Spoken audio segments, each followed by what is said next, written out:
Learn about the strides female entrepreneurs of color are making. Be inspired by their story and enlightened by their leadership, insight, and advice. Welcome to She Leads Podcast, Season 4, Episode 4. I'm your host, Nicole Walker, a mother, businesswoman, and leader. Our guest for today is Donteacia Seymore. Donteacia Seymore is an American inventor and an award-winning innovation strategist. As a product junkie, serial entrepreneur, and giver of life, she is the founder of Life Before the Tank, a remote invention department firm where she works with aspiring inventors to build their inventions. With a Renaissance approach to invention, Donteacia is working to dispel the myth that tech is sexier than the exciting new products we encounter each day. As a writer, public speaker, and innovation enthusiast, Donteacia is inspiring a new generation of inventors to be bold and disruptive and to do it on their own terms. She has coached hundreds of entrepreneurs and small business owners on strategy and development, helped over 100 inventors with their products, and has helped them raise nearly $1 million for their amazing ideas. Without further ado, Leadership Empowerment with Donteacia Seymore. Donteacia, welcome to She Leads Podcast, Leadership Empowerment for Women of Color. We appreciate you blessing us with your insight today. Thank you for having me, Nicole. I'm really excited about it. You're welcome. Okay, so I read your bio and I want to say kudos to you on your creativity and your courage in becoming an inventor, as well as on your passion to help others with innovation strategy. I think that's really awesome. Thank you. It's an exciting time, especially with what I do. I mean, I get to help people like literally bring their dreams to life every day. So I love what I do. I'm happy about where I am with it and how we've gotten to this place. It's been a very interesting journey, but it's been worth it. And so I'm just really happy to be here and to just be a part of people's lives. The way they allow me to share in that with them is a blessing to me as well. Good. I love it. Okay, so are you ready to talk about leadership? Yeah, let's do it. All right. So I myself feel that every person is a leader in one shape or form, whether they realize it or not. Would you agree, Donteacia? So yes and no. Okay. So I agree that everyone has they have the capability to become a leader, right? Like there's something that they can tap into that, strikes into like that leadership ability and that leadership skill that's within them. But I think that most people feel more comfortable taking, orders or following versus leading. And that's okay too, because we need people who are committed to seeing the vision through versus leading the vision. So while I think that it's definitely a skill that you can develop, I think that it's more natural for some people than it is for others. And that's nothing to be ashamed about. Okay. Yes. And I actually do agree with you that it doesn't come easy to all. Some people need training. Some people don't. Well, some people, I feel like everyone should get training, because you never know what you don't know what you don't know. Mm-hmm. But also too, and this question is like on self-leadership, right? For people who realize, like, we get up every day and we decide what we're going to do. We decide if we're going to choose the path less traveled, the path more travel, whether we're going to be pleasant, whether we're going to be angry, that kind of thing. So that's more the premise of, where I came from. Okay, so Donteacia, can you tell us when you realized you were a leader and what or who helped you to come to this realization? So that's what's so funny about that is I'm the oldest sibling of 4, and my mom was, for all intents and purposes, a single mother. My dad was in the military, and when he did get back, they separated. So I spent a lot of my time taking care of my siblings while my mom worked and went to school. And so leadership was kind of forced on me. It wasn't something that I asked for. It wasn't something that I wanted, but it was something that was just a part of my everyday life. Like I had to make sure that my sisters and brothers ate and that they got to school on time, and that we were dressed and that we went to church and that they didn't, mess up the house. And so like I had all of these responsibilities as an oldest sibling to make sure that everything was taken care of when my parents were not around. So it's like, for me, it's like I didn't it didn't happen for me later in life. Like some people are like, oh, I realized that during this time in my life that I was a leader. For me, it was something that was ingrained for me from a very, very early age. And so I've never not been a leader because it's all I've been taught. It's all I've known. So for me, it comes super easy. It comes super natural because it's just a part of who I am. Okay, thanks for that. I love that. And you made me realize where some of my leadership may have come from, because I too had to do a lot of caring for my little sisters and things like that. And I love what you say where leadership was forced on you, because when you are given these responsibilities, you have to make it happen, right? Or try your best anyway. So I love that. Yeah. I mean, I think one of the things my mom said most was like, you got to take care of your sisters and brothers. You got to make sure that you guys get this stuff done. Like, I'm leaving this up to you. Like, you have to be the leader. You have to show them what to do and show them the way. And so that's kind of been my role in my family, my entire life. Even now, my siblings look to me for the answers, and they look to me for like leadership and to let them know whether or not like things are going right or going wrong in life. And so it's been a part of, like I said, it's been a part of who I am this entire time. So I guess I owe that, thank you to my mother, because those skills have definitely prepared me for my life as an adult and who I am today. Okay, thanks for that. I love that. And I love too, yes, how our experiences prepare us for where we're going, whether we realize that or not. Yeah. Okay, so in my upcoming book, The Code of Leadership, the If-Then Process, I outline my experiences and lessons that have helped me to become a better leader with the intention of helping others do the same. Donteacia, can you share what you would consider to be your code of leadership and why? So when it comes to, I guess a code of leadership. So when I think about something like that, I'm assuming it's like the things that you use as your guiding light, right? When it comes to how you are as a leader. And for me, I think the biggest thing is I always remember to lead with compassion. I think that a lot of leaders forget that, like that compassion piece, because they want to get results and they want people to, see them and respect them and to do what they say. And a lot of time compassion is left out of there. And what I've realized is the more I show compassion to those who look to me for leadership and guidance, the more I get back from them, right? The more willing they are to listen to me. And I think that we in this world lack a lot of compassion and empathy these days, especially in the age of social media, where we're quick to judge and we're quick to, cancel someone. And we hold people to these just ridiculous standards as humans, right? And so I think that there's a lot of times we forget that people are either coming out of something or going into something. And so don't lead with compassion. And so one of the things I always ask myself when dealing with a situation, if I'll get an angry email from a client or someone will say something to me that really is off-putting, I ask myself, what's the compassionate way to respond to this individual? How can I show them some empathy? Because there's a really good chance that everyone else they encounter today has not done that, right? And so what can I do differently to change this narrative and to change the conversation? And so I try to not be reactive. A lot of people are reactive and responsive, and I usually let things simmer down for a minute before I have a response. And if I don't have a lot of time, I just have a couple of canned responses that are compassion-based, right? And so I think that's the biggest thing that I do. And I think that's why so many of my clients, even when they don't get things done the way they want them done, they still have high regard for me in our relationship, because I'm not super sweet. Believe it or not. Like a lot of people think she's probably super sweet. She's probably super nice. I am not super sweet. I am not super nice, but I am compassionate, and I'm a get shit done coach, right? So it's like, what do you need to get done? We don't have time for the excuses. We don't have time for this. But when real life situations arise and real things happen, I definitely like put on my compassion hat and I'm like, okay, how do we fix this? How do we get you to that place that you need to go to? And I think that as long as I feel like that's something that I'm putting at the forefront of how I run my life and how I run my business and how I interact with others, it just helps me to become a better leader. Okay, thanks for that. I love that answer. And I love how you said take two things into consideration, right? People are either coming out of something or going into something. So a lot of times, even a person's response or even their whatever they have going on, it's not about us, even though we might be the one that's receiving it, right? So in those instances, that compassion is awesome. And I love your tools, because in the heat of the moment, even though you want to be compassionate, if you're not prepared, you could fly off the handle just like anyone else, right? So I love how you said you have canned responses. Yeah. I love that. I'm going to write that down. Yeah, I do. And one of the things that I like to ask people is like, there's a disconnect. Where did that happen?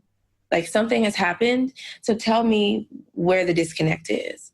Like, what are you experiencing that I'm not receiving? Right. And then what that does is it takes their energy level, down some, because they're like, oh, wait, this person is open to listening to me now. Right. Like they actually want to know what the problem is. And so I think like that's when I really just don't understand. I'm like, whoa, whoa, whoa, whoa, whoa. I'm like, yo, so there's a disconnect here.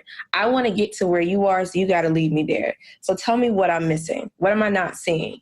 And then a lot of times I legitimately am missing something. Right.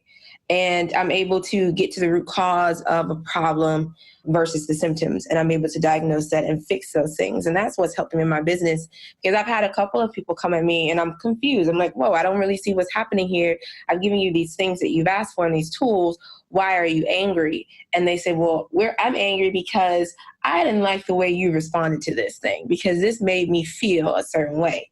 Right. And a lot of times it's just misinterpretation. Mm-hmm. And I think a lot of people in business, especially in the coaching or consulting industry, we don't take enough time, really listening to people and how they respond to the things that we say and the things that we give them. And so that's something that's really big. And it's something I try to take time doing as I'm getting older and I'm more mindful of how I'm impacting and interacting with people. It's just kind of what I try to look for and I try to do in my relationships now. Yes, I love that. And I think if I could pull one thing out of that, it would be mindfulness, right? Because mindfulness is so important. And it's something that I don't think we're even taught in school, or that people don't put, to me, enough emphasis on, where it could solve a lot of problems. Mm-hmm. Okay. So I believe all leaders experience failure. Mm-hmm. I myself, I don't like to consider them failures. I like to consider them lessons, take more of an optimistic view. Mm-hmm. So Donteacia, can you share your view on failure and what it means to you? So I feel like the failure is just another way of learning how not to do something, right? And so like, that's just kind of how I see it. I'm like, oh, that way didn't work, so we can scratch that off the list. Mm-hmm. And so for me, it's just a process of elimination. I don't internalize it because I have experienced both a lot of failure and a lot of successes. And I know that it's just a numbers game, right? And so like, if there's 5 ways to do something and I try 3 and those don't work, that means I got 2 more to go. And I'm going to find a way that works. And so for me, failure is just an opportunity to learn. It's an opportunity to grow as well, because how we handle failure speaks a lot to who we are and where we are in our life and in our journey and to our character. And it also shows things that we could possibly work on. And how we deal with those setbacks and those failures. I know that I used to definitely get very upset and used to beat myself up when something didn't work out. And it took a couple of years for me working through that and, really seeing failure as, a process of elimination and seeing it as an opportunity to try something different that could work, and to be happy that I was able to eliminate something quickly. And also, even now, I don't even harp on it, right? So if something's not working, I have no problem pivoting. Before, I used to be like, I'm going to make this thing work because this needs to work because I'm so smart and there is no way that I'm doing this the wrong way, right? So it's like, I'm going to keep pushing this wrong way down people's throat until someone says this is the right way, And so now I'm kind of in a place where I'm like, oh, shoot, this isn't working. People are not responsive. Let's switch things up and see if this other thing will work. So it's like I had to go through that almost, like the whole I'm going to push this until I can push it no more, and realize that that was not the way to do it, to where now it's like when there is some sign of failure, something's not working, I switch it up. Like I'm testing, constantly seeing, analyzing, evaluating, and making changes based on the responses and the reactions that I'm getting to those things that I'm doing. So for me, it's really just a process of elimination. I mean, I'm also an inventor, right? And so in our world, it's all about failure. It's all like, there is no prototype that's right the first time. Like I have done this now over 100 times. There is no prototype that's right the first time. Like there hasn't been a single one who nails it on the first go. And so for me, it's like, all right, let's get through the first 3 because the first 3 are going to be bad. And people get so upset. They get so upset when they hear that because they expect to get it right the first time. I'm like, yo, listen, it's not going to be right the first time. I just need you to get that first one out fast so we can see what we need to do to change it, right? And so like failure is such a part, it's ingrained in the invention community and in our industry to where it's like, this isn't failure, this is just process of elimination. This is the first iteration, as we like to call it. So failure is now an iteration. It's the first iteration. Let's move on to the second one. So, it's just all about how you view it and how you can associate it with what you have going on. And for me, it works because it's like, all right, we know this is going to happen. Let's prepare for this. And then let's prepare to move on past that. Okay. Yes. So I love it's a numbers game, right? So it's a lot of different ways to do something. Once you start getting those ways out the way, so to say, that don't work, you can get to what does work faster. Mm-hmm. I love your test, analyze, evaluate, and make changes, right? Because that's how we continue to be better. That's how we continue to improve. And your iterations, that reminds me of like agile development and, just keep it on going, right? Getting those testing, figuring it out and keeping it moving is basically the same way to say 3 different things. So yeah, I love it. I love it. Okay, so Donteacia, can you share one time you failed as a leader and tell us what you learned from that experience that helped you to become a better leader? Girl, I fail all the time. Like, you want me to pick one? It might be like, You want me to pick one? Right. So, I have a lot of education that I don't use, right? Like, I went to school for a lot. I have several degrees in a field that I'm no longer a part of. I was in political science. I was working for the mayor, running for city council when I decided to launch an invention company, something I had never done before, apparel company at that, fitness apparel. So I am a girl in the manufacturing industry now, trying to figure out how to manufacture gloves, launch them, sell them, and do this whole thing. Meanwhile, there's a part of me that still kind of wants to do this political thing because I put so much time, energy, and money into it. But I decided instead to go all in on this invention life. Now, had I stayed with the political piece at the time, I would have won that seat. The incumbent dropped out of the race. It would have been an open seat. I was the favorite. I would have won, right? And it would just been another part of my life of winning. Like, I was just used to, things happening so easily for me. And it didn't come that way for me with the invention business. The first year, I think I lost $28,000.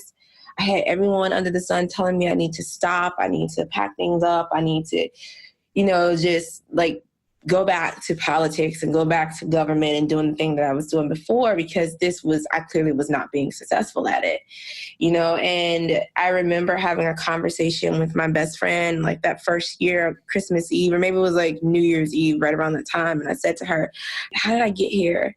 I was like, how did I get here? Like a year ago, I was, the favorite to win this thing, and I was living this life and these people love me. And now I'm like depressed in my house and my business is losing money and I don't know what I'm doing. How did I get here?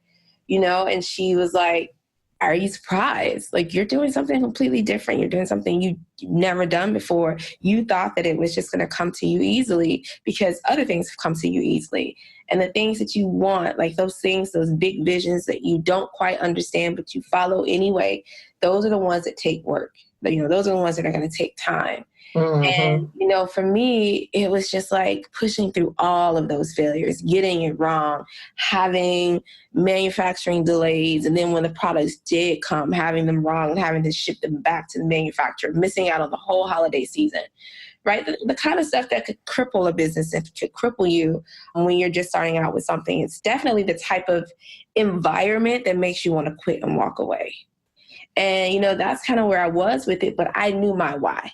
And I talk to my clients, actually the very first exercise I make them do is I make them identify their why. And I tell them it's because it doesn't matter how easy things are today. At some point, things are going to get very, very difficult. And you have to be able to go back to the why you're doing this and to feel that. Because if you can't feel that thing, if you can't tap into that why, you're not going to be able to push forward. And because I knew exactly what my why was, and I knew the kind of lifestyle that I wanted to live, and I knew what I wanted to, give to my daughter and the experiences I wanted to have for her. And I knew that this product was going to open the door for that. It didn't open it the way I thought it would, even though I sold the company, sold the patent, was able to do some stuff. Like, it's the knowledge that I gained learning all of this that has actually been the catalyst for my success. right? And so it's like success might not even come the way you think it's going to come. Like I didn't walk away having sold my company for $10 million, right? It's like I sold my company for a nice amount of pocket change, but it was the knowledge that I acquired that has allowed me to build a successful, like an uber successful business. So sometimes it doesn't come the way you think it's going to come, right? But you can feel and sense that this is a thing for you. And you just kind of have to keep pushing through that, through the fears, through the failures, through the doubters, through the naysayers. If you feel in your heart, if you know that this is a thing for you, then you have to kind of push through it. Okay, thanks for that. I love that. And I do agree that knowing your why is the foundation for success. Without that, you can easily crumble. Sort of like a tree, right? Those are your roots. That's what keeps you rooted and standing in the place that you've decided to stand or that you've planted yourself, so to say. And like you said, your motivation to push forward. And how you said, like, we look for, I think we try to focus on outcomes all the time. Outcomes, results, right? And we focus on what we think should happen, as opposed to, like you said, it didn't go the way you thought it would go or the way you maybe even wanted it to go, but the way it worked, like you couldn't even have planned that if you tried to, probably. You know, what you were able to take away from those experiences. I like that as well. You just go with the flow and enjoy the journey. So thanks for that. Yeah. Okay. So Donteacia, do you feel it's easier, harder, or requires the same effort to be a female leader in the entrepreneur ecosystem, and why? So, I steer away from gender conversations. And I don't have a problem answering this, but here's why I steer away from gender. I am an ENTJ, right? If you know anything about Myers-Briggs, you know about the personalities. I'm an ENTJ. So like I am a leader through and through, is a part of who I am. I don't feel that being a woman has hurt me at all. I could be wrong. Like I could be totally wrong. I could be a lot farther if I was white and male, and that is a very real possibility. But because I don't feel like it has stopped me and it has affected me, it doesn't affect how I move, right? It doesn't affect how, like people ask me to sit on gender-based and, diversity-based panels, and I say no. I always say no. And it's not because I don't feel that we're making like 60 cents on the dollar or something like that. Those inequalities are very real. It's just that I don't give them energy. Right? I just don't. It's like I got a goal, I have an outcome, and I'm going to do whatever is required of me to get to that goal and to get to that outcome. And so when it comes to being a woman, there are a lot of advantages as well, and so while people like to talk about the disadvantages, I like to focus on the advantages, because there are feminine traits and feminine qualities that we possess a charm that can allow us to get a lot of stuff done when we finesse the system and we finesse people. And I think that if we spent more time focused on our assets and those benefits and, ways to use that to, I don't want to say increase, but ways to use it in a way that benefits us, I think that anytime whatever you focus on becomes, the issue, right? Or whatever you focus on becomes reality. So for me, I just don't focus on it. Now, is it true that it's harder? I think that's personality based. I think for some women, they get very frustrated being the only woman in the room. And they get very frustrated when men seem to kind of talk down to them. They get very frustrated in situations like that. I've seen them happen. I've seen it happen. I've seen some of my female friends who are multi-millionaires, who run multi-million-dollar operations and companies, get very frustrated when they are not allowed to be in certain rooms or sit at certain tables. And I am just like, girl, why? I'm just always like, girl, why? Like, they're doing you a favor. You know what I'm saying? It's like, you don't need them. And so for me, I just don't give it much energy. But that doesn't mean that it's not harder. I'm sure it's harder. I just don't pay attention to how hard it is, if that makes sense. No, it does. It does. And I actually love that perspective.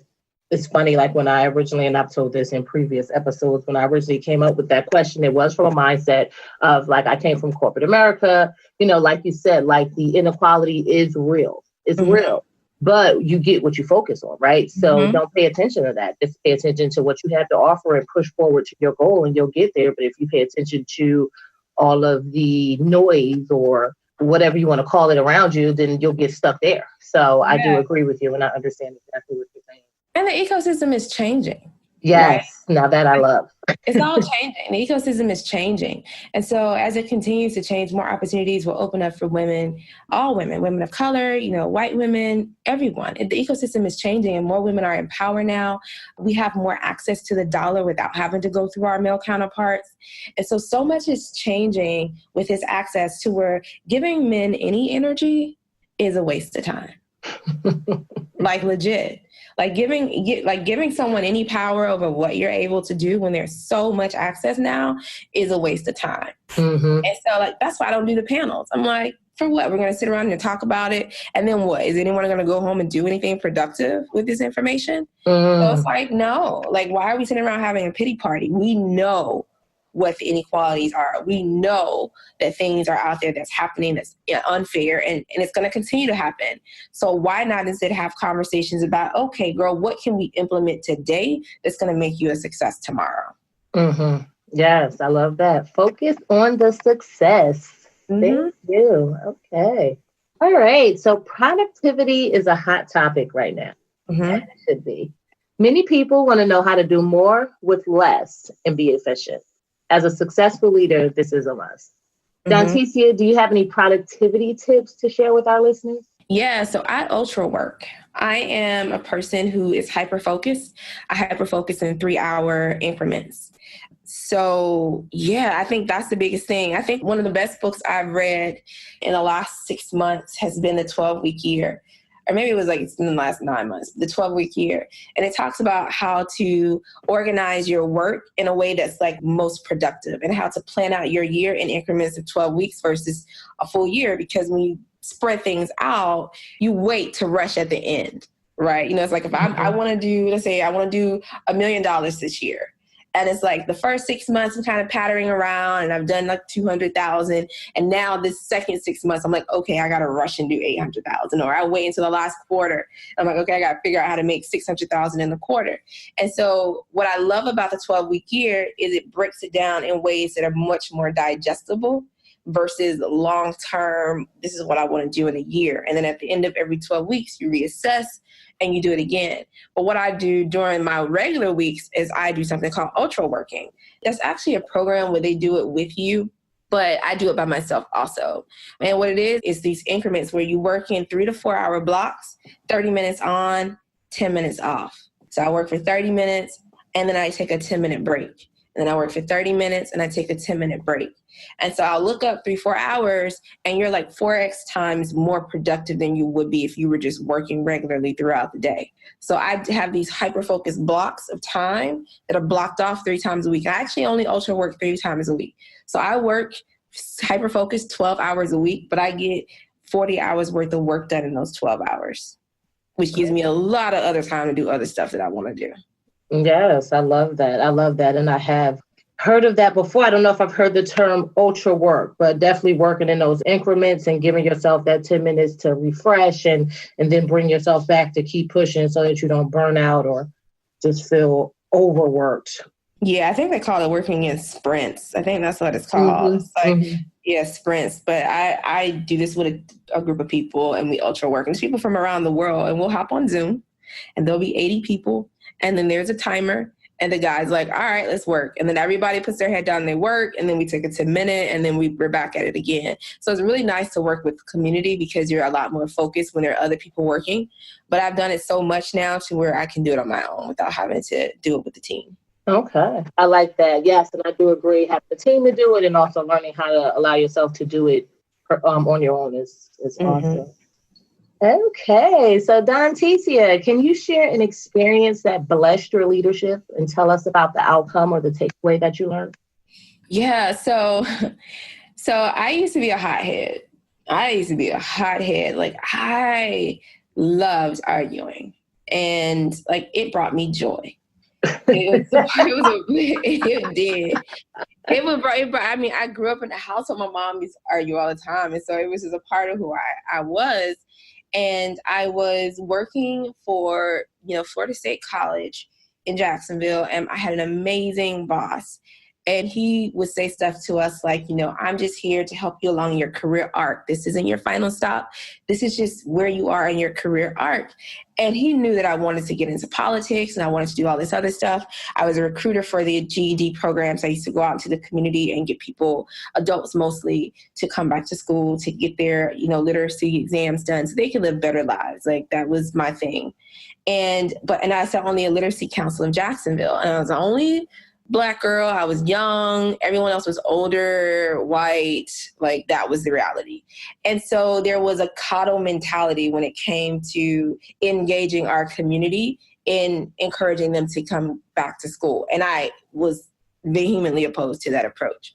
And on more than one occasion, I expressed just how opposed I was to it.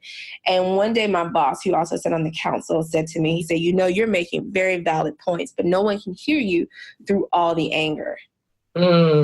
He was like, no one can hear you right now. He was like, you have to, if you are serious about being a leader and you're serious about getting to politics, you have to figure out a way to get your message across without being angry. He's like, you are so angry and you need to learn how to deal with that and to deal with those emotions and to have a conversation with someone without it actually affecting you emotionally. And so when I graduated, like I think a year later with my master's in public administration, I decided I wanted to go to school to learn how to control my anger, because I'm a big believer in, if you don't know how to do something, pay for it, like figure out a way. And so I went to school to get my PhD in conflict analysis and resolution, because I wanted to learn how to resolve conflict in a way that is calm and works. And after about 2.5, maybe 3 years, I dropped out of the PhD program and just got another master's instead. And I think that was definitely the thing that has blessed me as a leader, is knowing how to resolve conflict. My emotional intelligence is super high. And that was not the case, 7 years ago, because I went back to school, I think, for this in 2011, 2012 is when I went to get that PhD. And so like the last 5 years of my life has been vastly different, because I've learned how to resolve conflict. I've learned how to analyze it, to see it before it starts and to put it out. And it's something that works for me and has really blessed me professionally and personally. That ability to have like the emotional level of intelligence that I have, because that's missing for a lot of people. I have a lot of Facebook friends and a lot of people in the business world who say a lot of great things, right? And they are on Facebook and they're just like, you should be doing this and I can't stand this. And I'm like, yo, like people are not receiving you because your tone is off, your message is off, you're yelling at people, you're cursing them out, you're making them feel bad. Like there's a way to inspire without like beating someone down. And I see that all the time. I see a person's lack of emotional intelligence being the one thing that's stopping them from hitting their professional goals, because they don't know how to control themselves. And so I am grateful for my boss. My boss is Jeff Hess, for saying to me, like, yo, listen, you are going to be somebody amazing and great, and you're going to change the world. But first, you got to get your temper under control. And so you have to figure out how to do that. He's like, you got to take an anger management class or whatever. You have to figure out how to do that. And I took him seriously. And I was so over that PhD program, because if I had to lead a conversation with, I understand how you're feeling. Here's what I'm hearing. I know exactly what you mean. Here's what I'm hearing. I'm hearing that you feel like this when I do this, right? And it was so redundant, and it drove me nuts. And it's just really a matter of acknowledging someone else's feelings, someone else's thoughts, someone else's fears. I think that we don't acknowledge people's fears enough, especially as leaders. Like, we have to understand that people are afraid every single day. Like, people are walking around afraid of the next level, afraid of not being able to meet certain goals, afraid of disappointing their family or not being there for their children, or, getting sick. And like, they have so many fears that they're just holding on to them every day. And I think that being able to acknowledge, people's fears and having a conversation from a place of, I understand you, I see you, I feel you, how can I help you, transformed me as a leader, like legitimately. Yes, I love that. I love that. And conflict resolution is necessary to be a successful leader. But like you said, a lot of people, I don't think we put emphasis on a lot of the things that's really important. Like we talk about math and science and social studies and things like that. But we don't get down to like financials and emotional intelligence and mindset, which is the foundation, which will make us great. So I love that. You see a lot of great companies and great ideas implode because the founder and the leader had no emotional intelligence. Yeah, I agree. Okay, so get out there, guys, and get your emotional intelligence courses, books, whatever you have to do to make sure that you are leading effectively. There's a really good book called Brainworks. I'm trying to think of who the authors. I'm like looking around. My books are not in my new office yet. They're out in the living area. But there's a book called Brainworks, and it's really, really good. I'm gonna make sure I get you that right name because I don't want to give you the wrong name. Because I Okay. believe I'm giving you the wrong one. But it's such a good book, and it talks about how the mind works. It talks about how we process stuff like that, how to work on our emotional intelligence, how to make sure that we're responding in a way that's not reactive and that Mm-hmm. we actually thought it through. And it talks about how other people receive stuff, the dynamics other people have when they have a conversation with you or they hear something or they see something, and how to kind of interpret that. So I can save you $20,000. It's called MindWorks, a practical guide for changing thoughts, beliefs, and emotional reactions. It's by Gary Warmerdam, and it's only a hard copy. They don't have it on audio. You have to actually, you have it on Kindle or they have it a hard copy, but it's not something that you can listen to. He has not put it on audio yet. I don't know why, because it's such an amazing book, probably because it's one of those books that need to be consumed visually, but it's such an amazing book. And it talks all about how to regulate your thoughts and emotions and beliefs. So it handles the mindset piece, it handles the emotional intelligent piece, it handles like the compassionate and thoughtfulness piece as well. So you can get literally all of that in this book. So for $7.99. Oh, look, you can't beat that. Okay. I'm gonna save you $10,000, $20,000 for $7.99. You Right. get everything I learned on Amazon. Hey, get straight to the point. Okay. So, Donteacia, can you offer our listeners the best advice you have as a leader or have ever received from a leader and tell us how you've implemented it into your life? Yeah, so I think surprisingly enough, the best advice I've received as a leader comes from my daughter's father, which is a very weird place for it to come from. But we're 17 years into this thing now, so we know each other pretty well.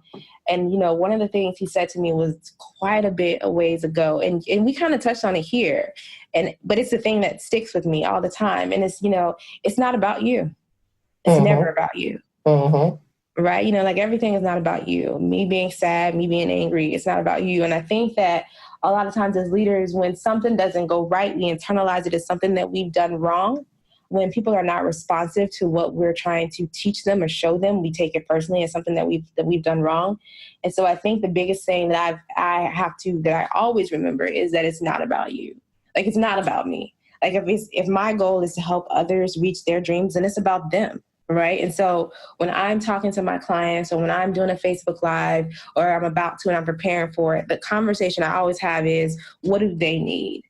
It's not what do I need? What do I need to say it? I don't need to just get on here so people can hear me talk. Right. It's like, I don't need to hear me talk. I know what I sound like. I know what I think and what I believe. So I always say, what do they need? What is in it for them? Right.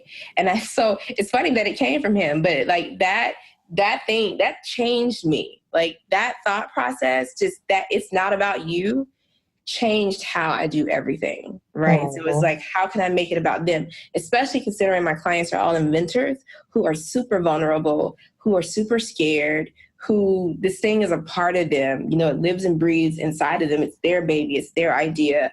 And so for them, it takes a lot to trust someone with that dream and to trust someone with that idea. And so I can never make it about me. It always has to be about them, because we're also in an industry where a lot of people take advantage of inventors and their vulnerabilities and their desires to have their thing come to life. And so they're easy prey. And so I have to constantly just let them know over and over again, hey, this is not about me.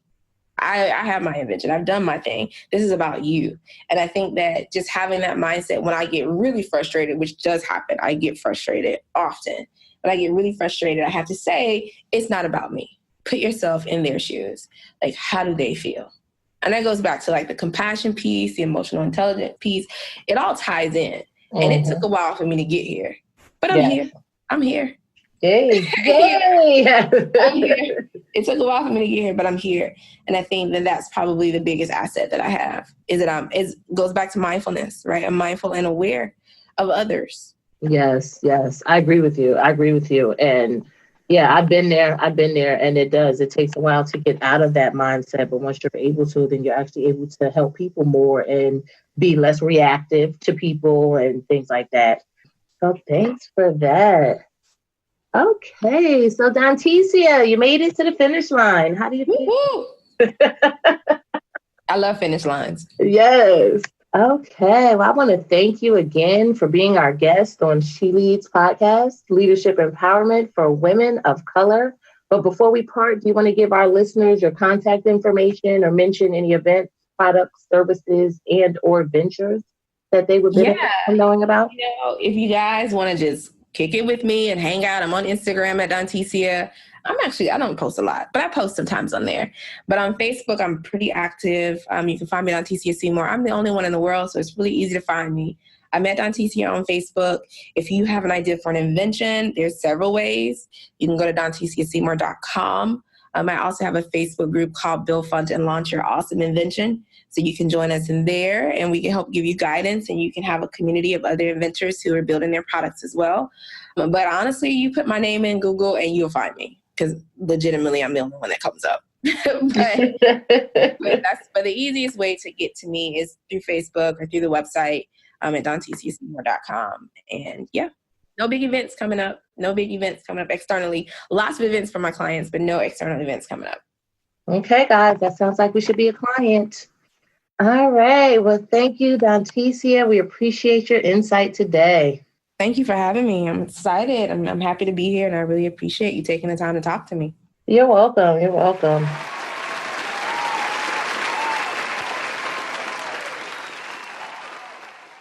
I really enjoyed this interview with Donteacia, and I hope you did as well. I agree with Donteacia's viewpoint to focus more on the advantages of being a woman as opposed to giving energy to the unleveled playing field we are in. The facts are indeed the facts, yet we do not have to give energy to the lack. We must embrace the advantages we have as women and use our femininity to work our God-given magic. As Donteacia mentioned, women possess a charm that is unique and can be used to finesse the atmosphere. We must look at being a woman as an advantage, especially considering that the ecosystem for women is changing and there is so much access now. I admire Donteacia's dedication and determination to fix her anger issues by studying conflict resolution and learning emotional intelligence. Leaders accept personal imperfections and figure out ways to fix the problem. As Donteacia stated, it is important to learn to resolve conflict in a way that is calm. Being calm is indeed a superpower. Luckily, we all can attain it if we put in the work. I love how Donteacia decided to solve her problem by going to doctoral school, as I wholeheartedly believe in the value and importance of higher education. I am super appreciative of the book she shared with us that will provide the same knowledge for a fraction of the cost. I can relate to Donteacia's experiences being the older of several siblings and having to take charge to help her household, as I experienced the same.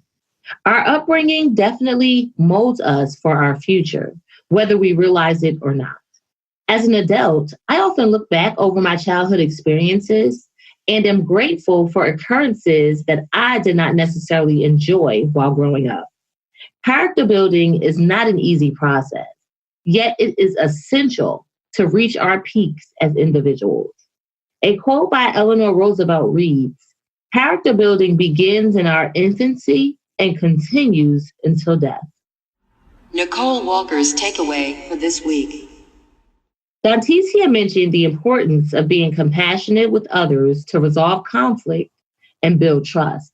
Realizing that it's not about you, as Donteacia said, is essential to achieve this goal. It is so true that we are often quick to judge and cancel others, while not considering that people are either coming out of or going into something themselves. I will make it my business to listen more and react less. I will be more mindful of my responses and use Donteacia's advice to have some canned responses on hand for times when I cannot take the moment needed to simmer before speaking.